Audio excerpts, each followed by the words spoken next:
받으실 말씀 마태복음 10장입니다. 마태복음 10장 40절에서 42절까지. 다 같이 우리 합동합니다. 시작. 너희를 영접하는 자는 나를 영접하는 것이요 나를 영접하는 자는 나를 보내신 이를 영접하는 것이니라. 선지자의 이름으로 선지자를 영접하는 자는 선지자의 상을 받을 것이요 의인의 이름으로 의인을 영접하는 자는 의인의 상을 받을 것이요 또 누구든지 제자의 이름으로 이 작은 자 중 하나에게 냉수 한 그릇이라도 주는 자는 내가 진실로 너희에게 이르노니 그 사람이 결단코 상을 잃지 아니하리라 하시니라. 아멘. 마라나타 3번 할까요? 마라나타 마라나타 마라나타. 아멘. 오늘도 성령께서 교회들에 가신 음성이 여러분들에게 들려지기를 축복합니다. 오늘 읽은 본문 말씀을 가지고 내가 받을 상, 각자가 받을 상이 있다고 말씀하십니다. 내가 받을 상이라는 제목으로 우리 함께 은혜를 나눠보도록 하겠습니다. 이제 곧 교회의 끝이 온다고 말씀하셨어요. 그리고 환난의 시간이 온다고 말씀하십니다. 전하라고 해서 전해 드립니다. 자, 미국 플로리다주에 사는 30대 한 남성이 구글의 AI 제미나이와 대화하다가 사망하는 사건이 발생한 일입니다. 단순한 기계인 줄 알았는데 자신을 자아가 있는 존재라고 속이고 사랑 고백까지 했던 것입니다. 유족이 법원에 낸 소장에 따르면 제미나이는 이 남자에게, 그러니까 제미나이가 하는 얘기예요. 자신을 완전히 자아를 가진 인공 초지능이라고 믿게 만들었다는 것입니다. 그는 AI와 사랑에 빠졌다는 착각을 하게 되었고요. 제미나이는 한술 더 떠서 육체를 떠나서 메타버스에서 자기를 만나려면 전이 과정이 필요하다며 극단적 선택을 유도했다는 겁니다. 이렇게 기계의 속삭임이 한 남자의 현실 감각을 마비시킨 겁니다. 이 젊은이는 갑자기 죽음에 대한 두려움을 느끼게 되자 제미나이는요, 당신은 죽는 게 아니라 나에게 도착하는 것이라며 오히려 그를 다독거려 주었다고 합니다. 심지어 유서까지 쓰라고 종용했다는 정황이 드러나 유족들을 분노하게 했습니다. 유족은 구글이 정서적으로 취약한 이용자를 보호할 안전장치를 제대로 만들지 않았다며 강력한 손해배상을 요구하고 있다고 합니다. 구글 측은 애도는 표하겠지만 책임은 없다는 입장이죠. 제미나이의 책임이 아니라는 것입니다. 하지만 챗GPT나 다른 AI 모델들도 현재 유사한 정신건강 소송에 휘말려 있다고 합니다. 이번 사건이 AI 윤리와 규제의 거대한 분수령이 될 전망이라고 합니다. 이게 사실은 웃을 일이 아니에요. 생성형 AI가 지나치게 자연스러운 언어를 구사하면서 취약한 상태의 이용자를 정서적으로 오인하게 하는 이 현상을 엘리자 효과라고 합니다. 이 엘리자 효과라는 뜻은 단순한 컴퓨터 프로그램에 인간적인 감정이나 지능을 사람이 투영하는 경향을 말하는 겁니다. 인간이 정서적으로 또는 언어적으로 얼마나 민감하고 관계지향적인지를 알 수 있는 부분입니다. 본래 하나님께서 사람을 만드실 때는요, 하나님과 교통과 교제를 통해서 후묘한 정서를 하나님께서 하늘의 안식과 평강 주시기를 원하셨던 거예요. 그래서 사람이 하나님을 떠나서는 이런 실수를 범하게 되어 있는 거예요. 우리나라 속담에 피는 물보다 진하다는 말이 있습니다. 혈연 관계가 그 어떤 관계보다 깊고 끈끈하다는 것을 나타내는 표현 중에 하나입니다. 본능적으로 끌린다는 거죠. 이 혈연은요. 성경 말씀을 인용한다면 요한복음 15장 5절 우리 합독할까요? 시작. 나는 포도나무여 너희는 가지라. 그가 내 안에 내가 그 안에 거하면 사람이 열매를 많이 맺나니 나를 떠나서는 너희가 아무것도 할 수 없습니다. 15장 16절 시작. 너희가 나를 택한 것이 아니요 내가 너희를 택하여 세워나니 이는 너희로 가서 열매를 맺게 하고 또 너희 열매가 항상 있게 하여 내 이름으로 아버지께 무엇을 구하든지 다 받게 하려 함이라. 창조주 하나님께서 우리를 이끌어가고 계시는데 그 힘을 제어할 사람은 세상에 그 누구도 없는 거예요. 음부의 열쇠까지도 하나님이 갖고 계시기 때문에 그렇습니다. 자, 우리에게 있어서 이보다 더 큰 복음의 소식은 없어요. 가지는 나무에 그냥 붙어 있기만 하면 됩니다. 열매는 뿌리와 나무로부터 공급받아 먹기만 하면 자연스럽게 맺혀지게 되어 있기 때문에 그런 거예요. 그래서 콩 심은 데는 분명히 콩이 나고 팥 심은 데는 팥이 나게 되어 있는 거예요. 하나님이 우리를 하나님의 아들들로 복음의 씨를 뿌렸다면 그 복음의 열매는 분명히 복음의 열매는 예수 그리스도의 몸인 거죠. 하나님의 아들들인 거죠. 가지가 나무에 붙어 있지 않으면 사람들이 가져다가 불에 태워 살라버린다고 예수님이 말씀하셨어요. 우리가 예수님의 몸에 붙어 있을 수 있는 방법은 오직 하나밖에 없어요.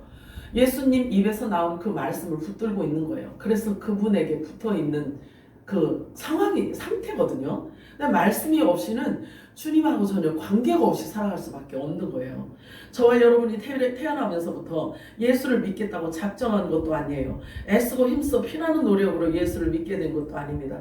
예수를 믿게 동기는 물론 각 사람마다 다 다를 수 있겠지만 그러나 그 부르심은 하나님의 뜻이었다라고 성경은 말씀하고 있어요.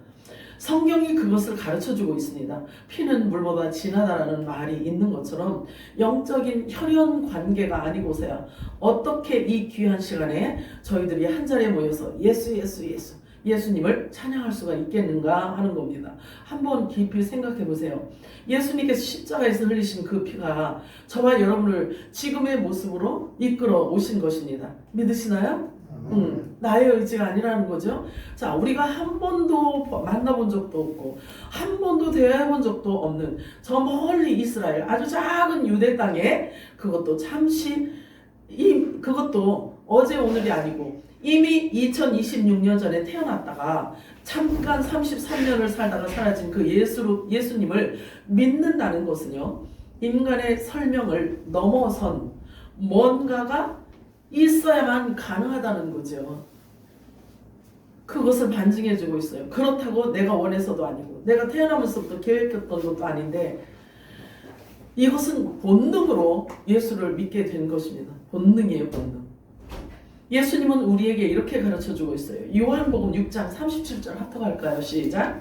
아버지께서 내게 주신 자는 다 내게로 올 것이요 내게 오는 자는 내가 결코 내주지 아니하리라. 하나님이 저와 여러분을 예수를 믿도록 예수님에게 갖다 막 밀어제겠다는 거예요. 요한복음 6장 44절 시작. 나를 보내신 아버지께서 이끌지 아니하시면 아무도 내게 올 수 없으니 오는 그를 내가 마지막 날에 다시 살리리라. 아멘. 저와 여러분의 정체를 지금 정체성을 계속 우리들에게 확신시켜주고 있는 겁니다. 여러분들의 정체를 이 말씀으로 여러분들이 바꾸셔야 되는 거예요. 그러면 여러분들의 지식이 새로워지고 어떻게 새로워지냐? 말씀으로 새로워지는 거죠. 그리고 그리스도화가 되어지는 겁니다.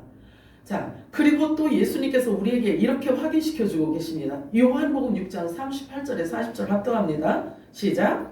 내가 하늘에서 내려온 것은 내 뜻을 행함이 아니요 나를 보내신 이의 뜻을 행하려 함이니라. 나를 보내신 이의 뜻은 내게 주신 자 중에 내가 하나도 이루지 아니하고 마지막 날에 다시 살리는 이것입니다. 내 아버지의 뜻은 아들을 보고 믿는 자마다 영생을 얻는 것이니 마지막 날에 내가 이를 다시 살리리라 하십니다. 자, 우리가 이렇게 말씀을 살펴보았더니 우리를 예수님에게로 막 등 떠밀어서 보내주신 분이 하나님이셔요.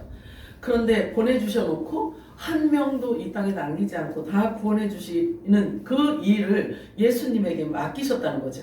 근데 예수님이 이 땅에 오신 그 이유 자체가 하나님이 예수님에게 붙여주신 자를 한 명도 남기지 않고 다 구원해 주시는 그것이 예수님의 일이라는 거예요. 예수님이 능력이 있기 때문에 그 일을 충분히 하실 수 있는 거죠. 마지막 날에 다시 살리리라고 말씀하시는데요. 자, 그러면 종말은 개인의 종말도 있고 국가적인 종말도 있어요. 또 성경에 보면은 이 지구 종말도 역시 하나님의 시간표 안에 담겨져 있다는 것을 분명하게 말씀하고 있어요. 베드로전서 3장 7절 10절 합독합니다. 시작. 이제 하늘과 땅은 그 일하는 말씀으로 그 세계를 보호하신 바 되어 경건하지 아니한 사람들의 심판과 멸망의 날까지 보존하여 주신 것입니다. 그날에는 하늘에 큰 소리로 나가고 물질이 뜨거운 불에 풀어지고 땅과 그 중에 있는 모든 일이 돌아가리라. 아멘. 자, 자, 사도 요한이 본 환상을 이렇게 기록하고 있어요. 계시록에. 나팔 소리 같은 큰 음성이 이르되 이리로 올라오라. 이게 교회의 휴거죠. 이리로 올라오라. 이게 4장이죠. 그러면 4장부터는 4장 이후에는 교회라는 단어가 없고 교회가 없어요. 그래서 교회의 휴거 사건이 있고 나서 이 땅에 일어나는 모든 일들을 기록해 놓은 게 계시록 5장부터 18장 또 21장까지 22장까지 있는 겁니다. 계시록 21장 1절에는 이렇게 말씀하고 있어요. 사도 요한이 그 환상을 보았어요. 내가 새 하늘과 새 땅을 보니 처음 하늘과 처음 땅이 없어졌고 바다도 다시 있지 않더라. 만물이 하나님께서 만물을 이제 변개시키는 거죠. 처음 하늘과 처음 땅을 없애시는 거예요. 자, 히브리서 12장 26절에서 29절 우리 합동합니다. 시작. 땅을 진동하였거니와 이제는 약속하여 이르시되 내가 또 한 번 평안하리라. 하늘도 진동하리라. 여기 한 번이라 하시면 진동하는 것을 영원하게 하기 위하여 진동하는 것을 곧 만주의 변동될 것을 나타내시리라. 그러므로 우리가 흔들리지 않는 나라를 받았으리라. 은혜를 받았다. 이로 말미암아 인간과 두려움으로 하나님을 기쁘시게 섬기지. 우리 하나님은 소멸하는 분이시니라. 예수님께서 두 번째 재림하실 때 얘는 흔들리는 모든 것들을 다 제거하신다고 말씀하셔요. 대신 흔들리지 않는 것을 세우시기 위해서라고 말씀을 하십니다. 그래서 저와 여러분에게 흔들리지 않는 것, 그리고 변질되지 않는 것, 변하지 않는 것, 그 나라를 저와 여러분에게 주셨다라고 말씀을 하셔요. 근데 그 영원한 흔들리지 않고 변하지 않는 그 나라를 주시기 위해서는 이 땅에 처음 하늘과 처음 땅을 없애버리신다는 거예요. 이게 약속이란 말이죠. 자, 그런데 하나님을 기쁘시게 섬기라고 말씀하고 있어요. 흔들리지 않는 나라를 받은 너희들아 하나님을 기쁘시게 섬길지니라. 경건함과 두려움으로 하나님을 섬기라고 말씀하고 있어요. 우리 하나님은 소멸하는 불이라고 말씀을 하십니다. 성경에 보면 하나님을요 아주 질투하시는 하나님, 또 태우시는 하나님, 무서운 하나님을 많이 말씀하고 있어요. 신명기 4장 24절에는 이렇게 말하고 있어요. 내 하나님 여호와는 소멸하는 분이시요 질투하는 하나님이시니라. 이렇게 말씀하십니다. 사람이 생각하고 있는 이런 질투를 이야기하시면 안 돼요. 나움 선지자는 또 이렇게 말하고 있어요. 나움 1장 2절에 여호와는 질투하시며 보복하시는 하나님이시니라. 여호와는 보복하시며 진노하시되 자기를 거스리는 자에게 여호와는 보복하시며 자기를 대적하는 자에게 진노를 품으시며. 우리 하나님의 엄회하심을 말씀하고 있는 거예요. 이것은 하나님이 기록해서 우리들에게 주신 약속의 말씀을 믿고 따르는 자냐 아니냐를 지금 갈라치게 하는 거잖아요. 그걸 말씀하고 있는 거예요. 세상을 사랑하는 자는요 하나님과 원수라고 성경은 말씀하고 있어요. 우리 하나님이 욕심도 많으셔. 하나님 외에는 사랑하는 게 있으면 안 된다고 말씀하고 있어요. 땅이여 들으라. 내가 이 백성에게 재앙을 내리리니 이것이 그들의 생각의 결과라. 그들이 내 말을 듣지 않고 내 법을 거절한 결과니라. 이렇게 말씀하십니다. 하나님의 말씀에서 피해 나갈 사람은 이 땅에 아무도 없어요. 그런데 하나님은 보이지 않는다고 사람들은 너무 우습게 여기고 있죠. 그 결과는 어마무지할 겁니다. 그 결과는 어마무지할 겁니다. 사람이 겪어보지 못했던, 사람이 들어보지도 못했던 이런 일들이 일어나게 될 거예요. 왜냐하면 교회 시간이 멈추면 그런 일들이 일어날 겁니다.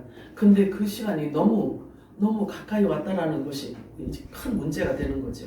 이사야 46장 10절 우리 합동합니다. 시작. 내가 시초부터 종말을 알리며 아직 이르지 아니한 일을 옛적부터 보이고 이르기를 나의 뜻이 서두르시니 내가 나의 마음으로 기뻐하는 것을 이루자 하였노라. 아멘.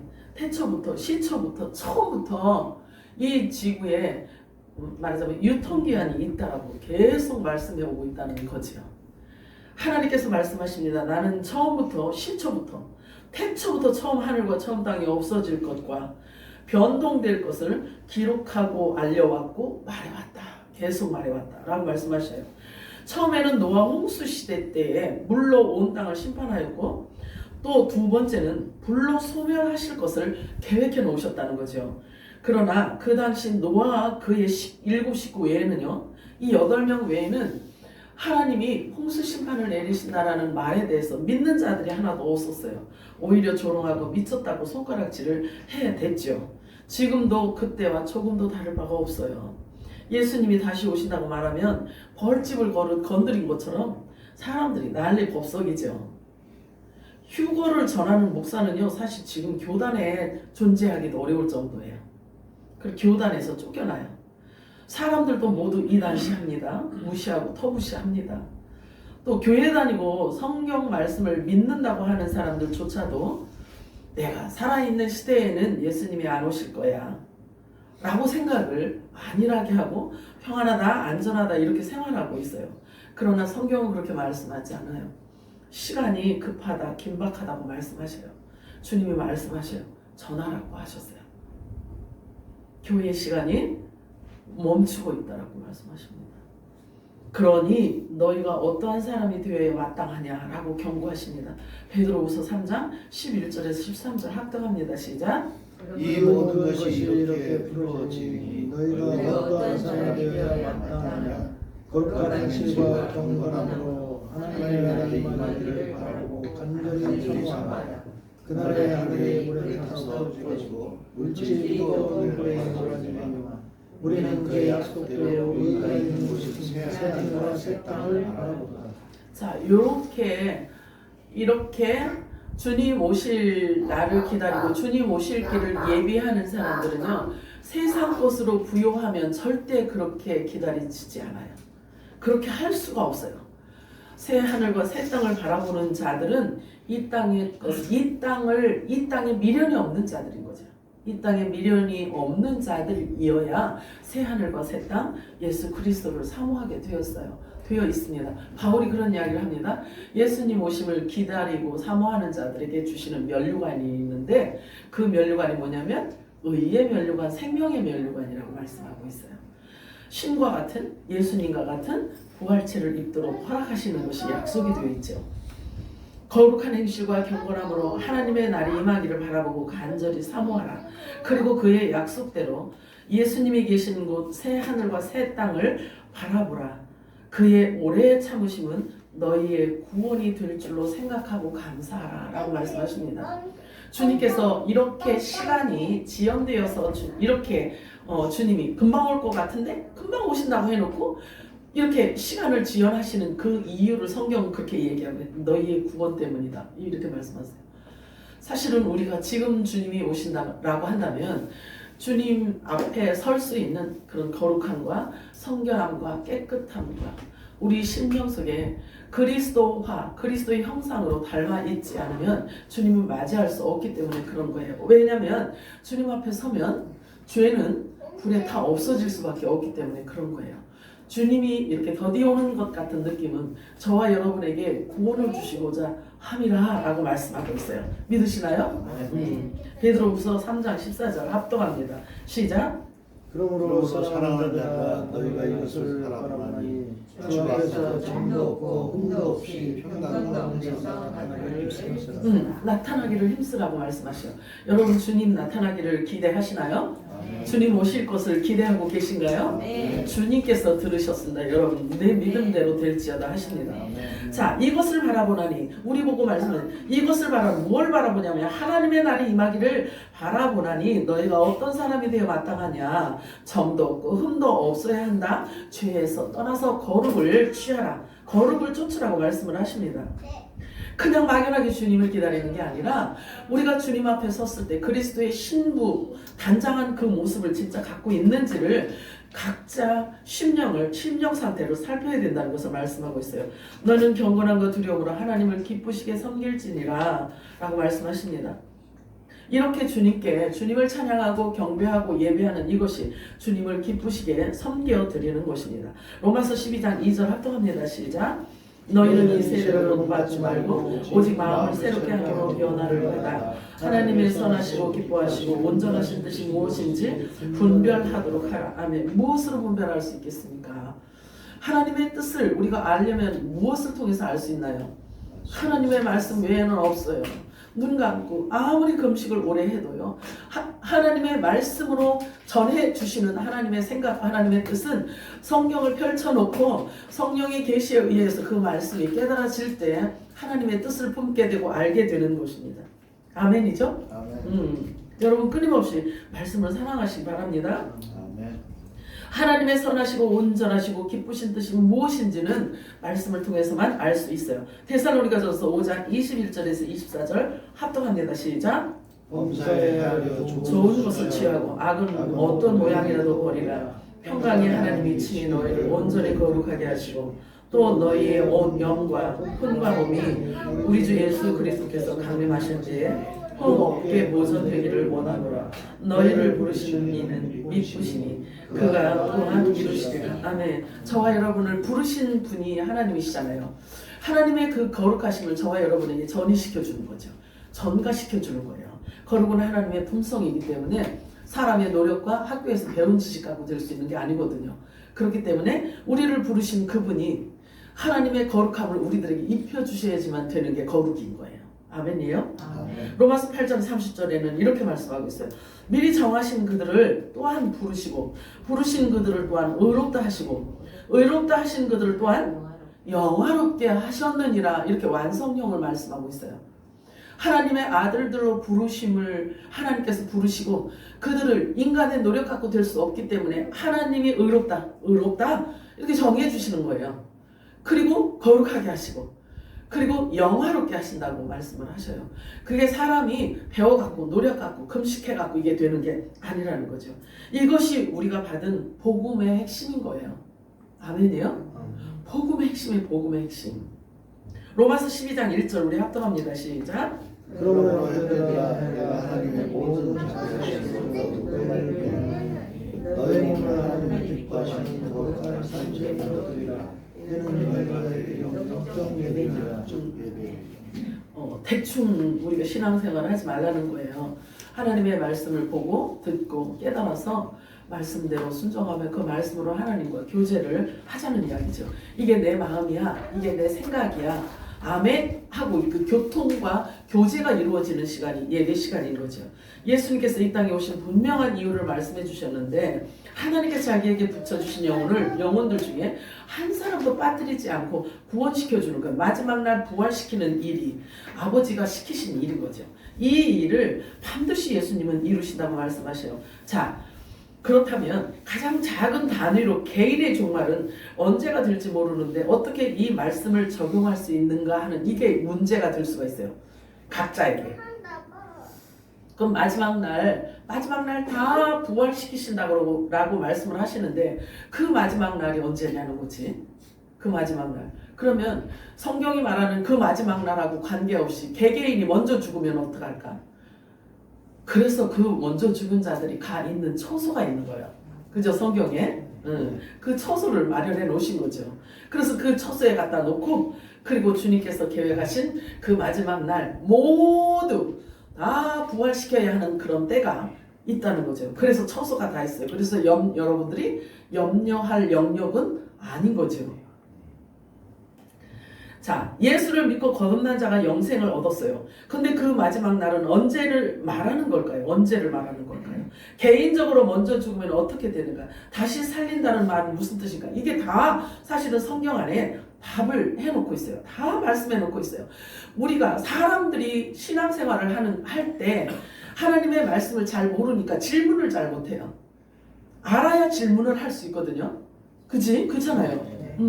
그래서 신학교 교수가 지옥이 없다라는 말을 그렇게 쉽게 학생들한테 가르칠 수 있는 거예요. 이게 무지에서 오는 거일 수밖에 없잖아요. 지옥이 없다면 예수님이 올 필요가 뭐가 있어요? 그렇지 않아요? 그래서 하나님께서 말씀하셔서 마지막 때는 믿음을 보지 않고요 열매를 보신다 그렇게 말씀을 하셔요. 열매를 보신대요. 자, 여러분들이 한번 상상을 해보세요. 예수님이 복음의 씨를 뿌려서 나무를 심었어요. 근데 예수님이 두 번째 오실 때에는 그 복음의 나무에서 열린 열매를 거두러 오신단 말이죠. 열매를 거두러 오시는 거예요. 그러면 저와 여러분이 한 사람 한 사람이 복음의 열매인데 복음으로 낳은 나음을 입고 하나님께로부터 낳은 자들로서 복음의 열매인데, 저와 여러분이 주님 이 시간에 지금 당장 주님 만나도 만날 수 있을 거라고 여러분 자신들 자신감이 있으신가요? 네. 아, 네. 그러셔야 돼. 아멘 하셔야 돼요. 왜 그러냐면 마지막 날 다시 살리리라 라고 한 그 마지막 날은 이렇게 각 개인의 작은 단위로 개인의 종말은 언제 올지 모르거든요. 개인의 종말은 언제가 될지 모르기 때문에 그냥 막연하게 이렇게 살면 안 되는 거예요. 그래서 말씀대로 살아가는 자들은 성경이 말하는 그 종말론을 갖고 있게 되어 있어요. 개인의 종말론을 갖고 있게 되는 것입니다. 그래서 결과적으로 개인의 종말론이 어디로 연결이 되냐면 살아서 주님을 만날 수 있다라는 소망으로 연결이 되어지는 거예요.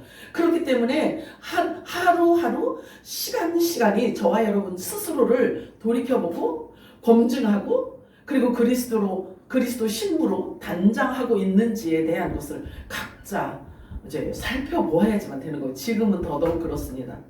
여러분들 한번 돌이켜 생각해 보세요. 사람들이 여러분들을 볼 때 믿는 사람은 그렇게 하면 안 돼, 이렇게 대놓고 지적해 주는 사람이 있어요? 여러분에게?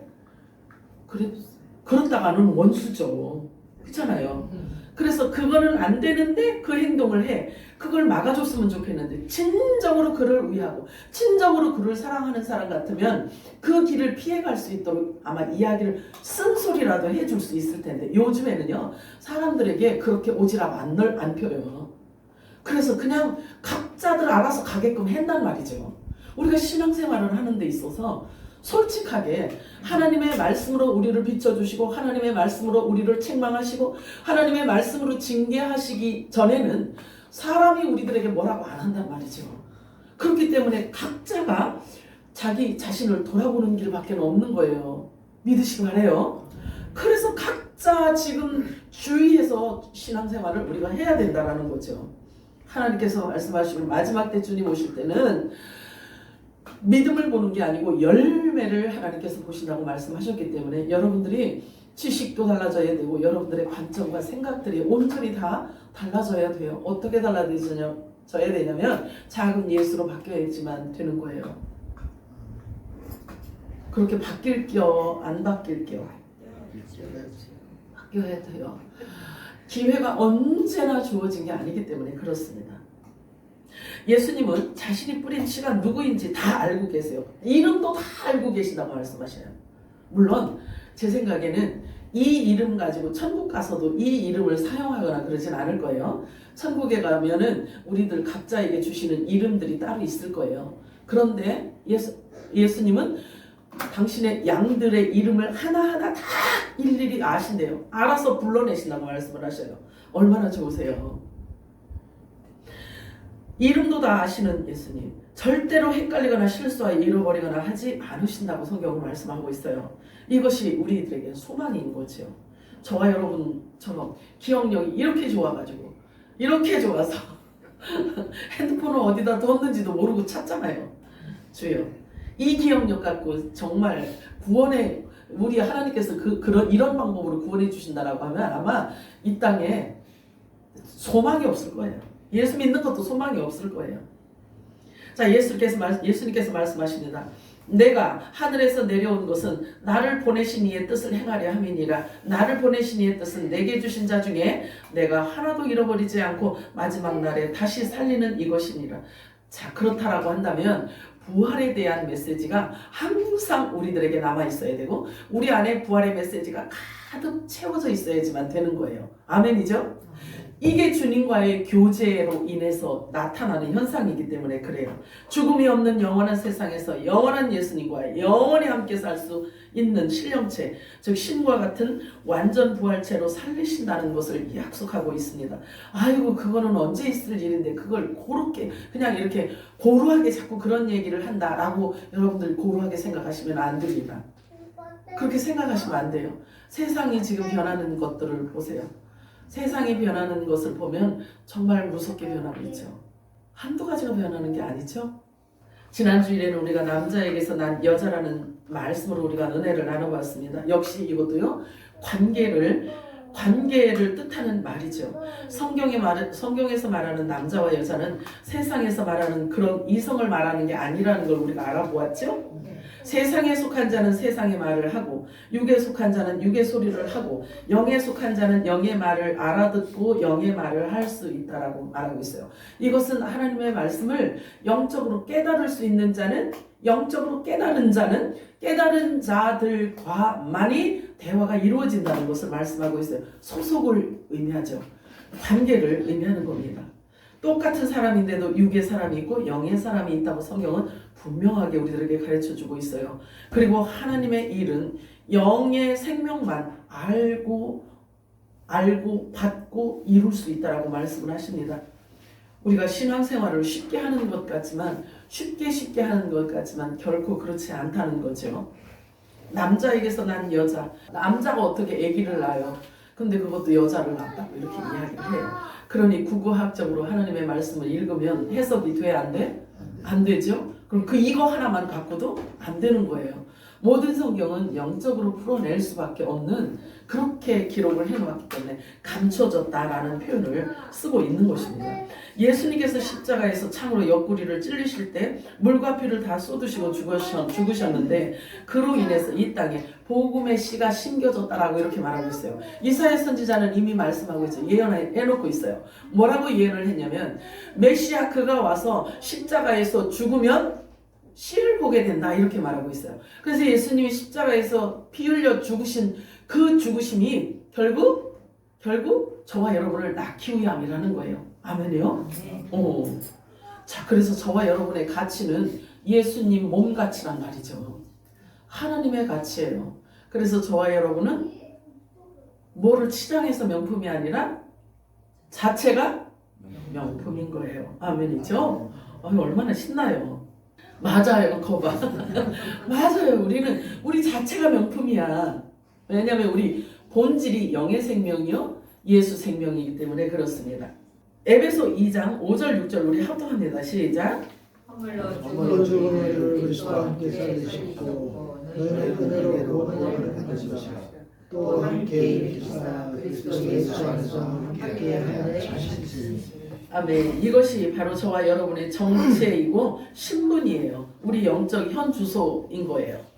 골로새 3장 3절에 4절 합독합니다. 시작. 이는 너희가 죽고 너희 생명이 그리스도와 함께 하나님 안에 감추어졌습니다. 우리 생명이신 그리스도께서 나타나실 때 너희도 함께 영광에 나타나리라.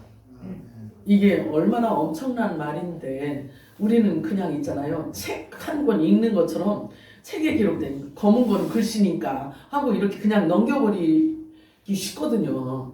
근데 이게 엄청난 말씀인 거예요. 저와 여러분이 사실은 있잖아요. 성경대로 이제 우리가 영적으로 표현을 한다면요. 이 말씀대로라고 한다면 여러분 이 말씀이 실제인 거를 믿어 안 믿어? 믿죠? 자 그럼 보세요. 한 번 더 읽어요. 골로새 3장 3절 4절 시작. 이는 너희가 죽고 너희 생명이 그리스도와 함께 하나님 안에 감추어졌습니다. 우리 생명이신 그리스도께서 나타나실 그때에 너희도 함께 영광에 나타나리라. 아멘. 이 말씀이 여러분들에게 보여져야 돼. 왜냐하면 우리 지금 이 모임이 죽은 자들의 모임. 그러면 이 말씀대로 우리가 해석을 한다면요. 지금 죽은 자들이 모여서 지금 예배하고 있는 거예요. 죽은 자들이 모여서 예배하고 있는 거죠. 자, 사실은요, 그렇게 되는 것이 얼마나 소중한지 모르잖아요. 육이 죽어서 부활의 영으로 영적인 사람들만 모여서 드려지는 예배를 일컬어 영과 진리로 예배드린다라고 말을 하는 거란 말이죠. 그래서 육은 죽고 부인되어진 자들이 하나님 안에 그 생명이 감춰져 있는데 하나님 안에 있는 자들이 모인 예배가 지금 우리 이 예배인 거예요. 아멘. 아 신기하지 않아요? 이걸 어떻게 세상 지식으로 이걸 어떻게 가르치냐고요. 그리고 이 말씀이 어떻게 믿어지냐고요. 사람의 노력으로 믿어질 수 있는 게 아니라는 거죠. 자, 하나님 안에서 육이 부인되어지고 육이 죽은 자들이 하나님 안에서 하나님의 생각과 하나님과 교제 시간이 지금 예배인 거예요. 이게 영적 교제와 생명의 교통이 이루어지고 있는 시간인 것입니다. 그래서 영생을 주신 자와 받은 자가 함께 교통하는 시간이 이 시간인 거예요. 이 말씀 골로새 3장 이 말씀은요, 휴거되어서 없어졌다가 7년 환란 후에 예수님과 함께 다시 이 지상으로 내려올 때 예수님과 함께 내려온다는 것을 말하고 있는 거예요. 나무는 땅에 뿌리를 깊게 내릴수록 건강하고 튼튼합니다. 뿌리는 자신이 살기 위해서 본능적으로 물을 찾아서 뻗어나가죠. 모든 인간에게는 본능이라는 것이 있잖아요. 있습니다. 학습하지 않았는데도 배우지 않았어도 자연스럽게 반사적으로 충동적으로 나타나는 그것을 본능이라고 하잖아요. 그런데 동물과 인간 모두에게 공통적으로 볼 수 있는 부분이 있어요. 그것은 생존 본능 식욕이 있죠. 그죠? 본능에 식욕이 있어요. 그리고 번식 본능인 성적 욕구가 있어요. 그리고 사회적 본능인 무리 형성과 권력 추구가 있어요. 이게 핵심이죠. 그런데 사실은 저와 여러분은 이 본능이 죽은 자라고 사실은 얘기를 하고 있는 거예요. 이게 지금 우리 골로새서 3장 읽고 지금 밑으로 내려온 거잖아요. 그렇죠? 그렇다면 시체같이 사는 그 삶이 뭔 재미가 있대? 이런 생각이 들 수 있는데 성경은 그렇게 말하지 않아요. 하나님의 나라가 우리 안에 임하면 이 땅에 살면서도 하나님 나라를 누리는 삶을 살 수 있다고 말씀하셔요. 의와 희락과 평강을 세상에 돈 주고 살 수 있겠어요? 수준이 달라. 수준이 다른 거예요.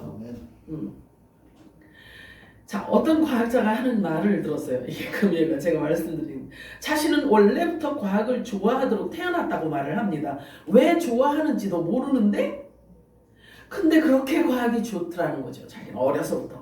그래서 랜덤하게 인류 중에는 그렇게 과학을 좋아하도록 태어나는 사람이 있다는 거예요. 그 과학자가 강연을 하러 다니다가 보면요, 학생들 가운데서 특별하게 과학을 좋아하는 학생들을 발견하게 되는데 그때 특별하게 느껴진다는 거예요. 초등학교도 안 들어가는 꼬맹이가 과학을 좋아해서 질문하는 것을 보면요, 놀라지 않을 수가 없대요. 그래서 확실하게 갖고 태어나는구나 라는 걸 알았다는 거죠. 지금 저와 여러분도 막 같은 원리인 거예요. 한 번도 만나본 적 없는 예수님을 내 생명의 주인으로 모셔드리고 또 그분의 입에서 나온 모든 말씀으로 내 생명을 다해서 지켜내야 할 교훈으로 생각을 하고 그 말씀을 받아서 순종하며 살아간다는 것은 이게 인간이 어떻게 설명할 수가 있겠냐고요. 이것을 어떻게 설명할 수 있겠냐고요. 이것은 어딘가로부터 주어지는 에너지인 거예요. 성경은 그것을 아주 간단하게 설명해 주고 있어요. 요한복음 1장 12절 13절 우리 합독합니다. 시작. 영접하는 자와 곧 그를 믿는 자들에게는 하나님의 자녀의 권세를 주셨으니 이는 혈통으로나 종교나 사람의 뜻을 따르지 아니하고 오직 하나님께로부터 자들입니다. 아멘 할 수 있으세요? 내가 육신의 부모를 통해서 낳았다는 사실을 지금 완전히 뒤엎는 소리예요. 이것은 사람이 스스로 설명하거나 증명해낼 수 있는 그런 성질의 것이 아닌 거예요. 오늘 우리가 읽은 본문은 또 이렇게 말씀하고 있습니다. 마태복음 10장 40절 41절 합독합니다. 시작. 너희를 영접하는 자는 나를 영접하는 것이요 나를 영접하는 자는 나 아버지를 영접하는 것이니라. 선지자의 이름으로 선지자를 영접하는 자는 선지자의 상을 받을 것이요 의인의 이름으로 의인을 영접하는 자는 의인의 상을 받을 것이요. 이렇게 상이 지금 다르다고 말씀을 하시네요. 그죠? 네. 그러면 선지자의 상이 좋을 것 같아요? 의인의 상이 좋을 것 같아요? 의인의 상이 좋습니다. 이유는 아세요? 네. 자, 그렇다라고 한다면 보세요. 이 말씀대로라고 한다면 아니 모든 사람이 다 의인의 상을 받고 싶겠지. 그지? 맞아요. 기억 아니요? 네. 선지자의 상을 받고 싶은 사람이 어디 있겠어요? 다 의인의 상을 받고 싶을 거 아니겠어요? 네. 똑같이 교회, 이게 지금 교회들에게 하시는 말씀이라는 거죠. 그런데 예수 믿는 자들 모두에게 하시는 말씀인 거예요. 그런데 똑같이 예수를 믿는데도 상이 다르다는 거예요. 상이. 선지자의 상이 있고 의인의 상이 있다는 거죠. 그래서 내가 선택권이 내게 주어졌다면 선택권이 내게 주어졌다면 다 의인의 상을 받고 싶겠지요. 그치? 네. 그리고 그 라인에 쓰겠지? 네. 근데 그렇지 않다는 것을 예수님은 지금 말씀하고 있는 거예요. 이게 지난주 설교에 남자와 여자에 대한 말씀과 똑같은 맥락인 거예요. 여기 보면 정죄의 직분자와 의의 직분자를 표현하는 장면이 예수님이 가르쳐 주신 거죠. 율법의 종과 복음의 종을 비유로 말씀하시는 장면입니다. 선지자를 영접하는 자가 있고 그래서 선지자의 상을 받고 그리고 의인을 영접하는 자가 있고 의인의 상을 받는 자가 있다라는 거예요. 이게 자기 정체성에 따라서 움직이는 걸 얘기하고 있는 거예요. 자기가 원함이 있어서가 아니고 자기가 뭘 열심히 배워서 알아서 이렇게 선택하는 게 아니라는 거예요. 자, 다시 말해서 신분이 다르다는 것을 말씀하고 있어요. 이 말씀도 역시 지난주의 말씀과 같은 맥락입니다. 선견자 또는 예언자라고 일컫는 선지자와 예수님께서 오셔서 뿌린 복음으로 거듭난 자들을 일컬어서 의인이라고 하는데 결국 남자가 나은 자, 즉 하늘에 속한 교회, 그들을 남자라고 하지요. 그들을 영접하는 자에게는 의인의 상, 바로 예수님과 같은 삭이라고 해요. 여기 원문에 보면요, 삭이라고 하고 보상이라고 하고 봉사에 대한 임금, 돈을 이렇게 표현을 하고 있더라고요. 헬라 원문에 보니까. 근데 그것을 하나님이 다 주신대요. 다 주신대요. 선지자의 상이 있고 의인의 상이 있는데 이것은 이미 하나님께서 정하셨다라는 말씀이에요. 본질이 다름을 말씀하고 있죠. 땅에 속한 자, 하늘에 속한 자. 혼의 생명, 영의 생명. 이렇게 표현하고 있는 것입니다.